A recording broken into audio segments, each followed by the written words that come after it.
Guys, for today's video, napapansin ko kasi na dumadami na naman ang mga bagong online lending app ngayon. So, parang dati, kilala na natin yung mga online lending apps na nandyan. Tapos, ngayon may mga bagong pangalan ako nakikita. Tingnan natin kung kamusta itong online lending app na to.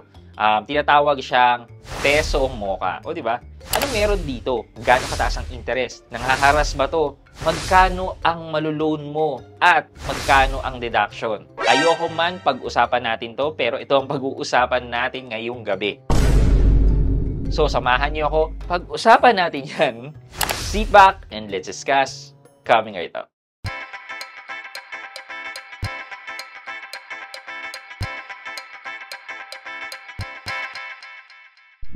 Hi guys, this is Pat and you're in Pat Quintos Review TV. So if you're new here to my channel, I do reviews about personal finance na meron akong experience or meron akong knowledge na ginawa ko na ng videos and playlists na makita nyo dito sa taas.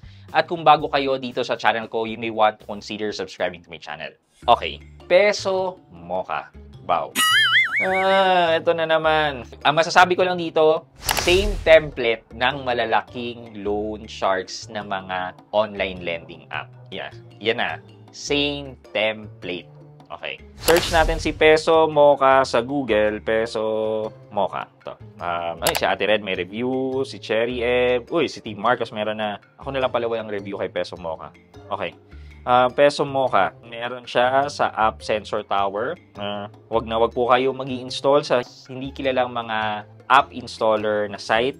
Ito, sa App Store. Parang wala po siya sa Google Play Store. Check po natin. Moka, Tala.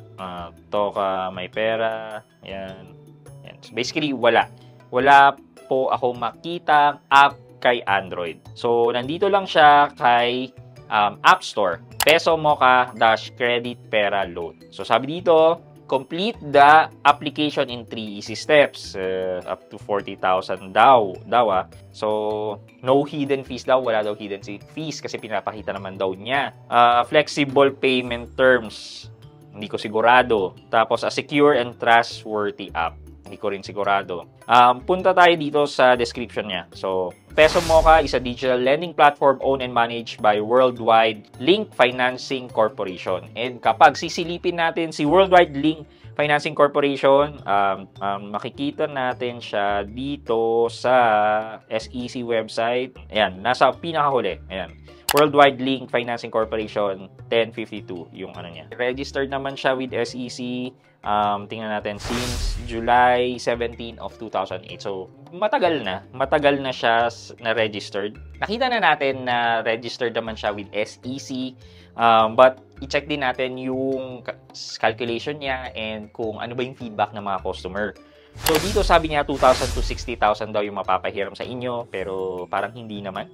Choose from terms as short as 91 days and as long as 108 days. Again, sabi ko, may template silang sinusundan na katulad ng mga online lending apps na mga na-review na natin. Then, maximum annual rate of 28%. So, ito daw, sa 30,000 na loan na 100 days, interest equal to principal times rate times time. So, 30,000 principal times 6% lang daw interest times 120 days. Nasa 1,000 lang. Pero 20 days lang daw, every 140. Pero, guys, huwag tayo mag-focus dito. Mag-focus tayo sa real experience ng mga customer. So, dito, meron siyang 4.8 ratings. And, ito yung gusto ko ipakita. Nakita nyo, 5-star, 4.8, 5-star, 1.8K ang rating. Easy to use. Will change to better once approved. Hoping to be approved. I will use it to buy uniform for my son. Kawawa naman. Might change it later. Will change it if we pass. Ito, already repaid the amount. I don't know if they already get the money I repay. Easy to apply. If not approved, I will apply next time. Diba? Ito, sabi niya, this is a scam lending company. Even though it's not your due date, they will keep sending threats and all. They even hack your friend's Facebook account. This is just a reminder not to use this app. They're all the same owner ng Peso Cash, Flexi Finance, Peso Moka, and Peso Loan. Sabi niya yun. I will change to 1 if not approved. So, hindi siya na-approve. Just gather information. Already uninstalled the app since you cannot delete your account. So, meron dito calculation eh. So, ito yung una, pero wala pang calculation to. Sabi, sobrang taas ng interest. 3,000 daw yung niloan niya and ang nakuha lang niya is around 1,000 plus. Pero wala kasing sinabing time and yung fixed amount, so hindi natin magagamit for calculation. Eto. Ba't naman ganun? 3K yung loan, biglang 1.8K lang ang na-receive, tas ang bayad is sobrang 3K. Kala ko naman ayos na kayo, tas kala ko SEC registered kasi nakalagay sa app nyo. Pero hindi pala, kaka-check ko lang. Well, SEC registered naman si Worldwide Link na may hawak dito kay Peso Mocha. Okay, so nakita ko na. Sabi niya dito, 2K lang makukuha nyo tapos may service fee pa na 760 pesos. Bali, 1,240 ang makukuha nyo, abonado pa kayo ng 760 pesos, babayaran in 7 days. Okay, so ito yung pag-uusapan natin. So, bali sa 2,000 daw na principal minus ang nakuha niya ay 1,240, merong 760 na processing fee kasi kaltas na kaagad. Tapos, ang ibabalik niya ay 2,000 pesos. So, parang lumalabas na walang interes. Pero, kung APR ang pag-uusapan natin, ibig sabihin, kasama yung mga binabawas na charges. Itong service charge, pwede na natin siyang makonsider na parang ito na rin yung interest niya. So, parang 760 divided by 1,240 kasi ang ibabalik natin ay 2,000 pesos. Lalabas na 61.29% in 7 days. I-divide natin yan by 7 days, lalabas na 8.76%. I-multiply natin to sa 365 days, lalabas na 3,196% ang APR ni Peso Mocha. Far from what they are telling na ang maximum APR is 28.8%. Sabi ko sa inyo guys this is the same as the other Shark Loan na online lending app. Parang templated na talaga. Ayan. Hindi ko po kayo tuturuan kung paano mangutang dyan kasi ayoko pong mapahama kayo. Pero ang gusto kong makita nyo, how high is the interest rate? And what are the reviews ng mga nakagamit na kay Peso Mocha? Lahat naman ng information na sinabi ko po sa inyo ay galing din sa mga naka-experience na to. It's just that kinalculate natin and na-prove natin na hindi po 28.8% ang annual percentage rate ni Peso Mocha.